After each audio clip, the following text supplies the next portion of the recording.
Sunlight burst through the fog, and the clouds were swept away on a sudden breeze. The sky returned to a bright, clear blue, and the trees swayed softly, their leaves sparkling with raindrops.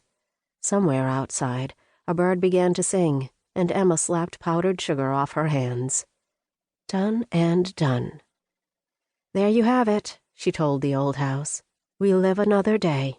The house settled in what sounded to Emma like a humph. She knew her kitchen charm wouldn't last forever, a few days at most.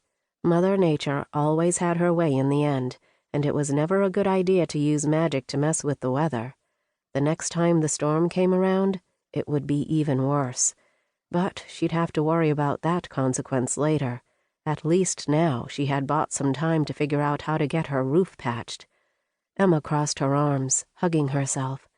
By many standards, the old house was falling apart, but she refused to think of it that way.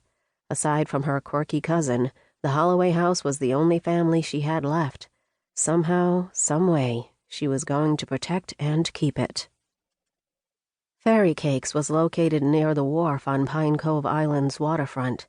Emma skirted a puddle on the sidewalk, balancing a box of lemon cupcakes as she nudged open the turquoise door to her shop. It was quiet inside, but that was to be expected for early spring. By summer, it would be bustling with tourists from Seattle and British Columbia. As always, the shop smelled heavenly. Today it smelled like toasted marshmallow buttercream frosting. And, yes, freshly brewed coffee. "I brought a new batch," Emma called. "Good, because we're going to need extras." Her cousin Juliet stood up from behind the pastry case, licking frosting off her finger. "I've already eaten like 3 of them. Seriously, if I worked here every day, I wouldn't be able to fit through that door." Emma rolled her eyes. Juliet was 1 year older than her, and at 26, her cousin was utterly, stupendously gorgeous. She was curvy in all the right places, and had that milky porcelain complexion Emma had always envied growing up. "Jules, you look like you just floated off the pages of a Victoria's Secret ad. The only thing missing is a pair of wings. You have nothing to worry about." Her cousin grinned. "See, that's why I love you so much. You're so very smart." She gave Emma's shoulder an affectionate nudge and took the box of cupcakes, inhaling. Lemony. What are they called?" Emma took out a scalloped tray, placing it on the counter. "They're called Summer Sunshine." "Ha! I knew it! I so knew this weather was your doing. I mean, this morning there was a storm rolling in, and the forecast for the week was rain, rain, and more rain, and now we've got blue skies and even a rainbow. What gives?" Emma leaned against the sink and balled a dish rag in her hands. "There's another hole in the roof." Juliet nodded solemnly.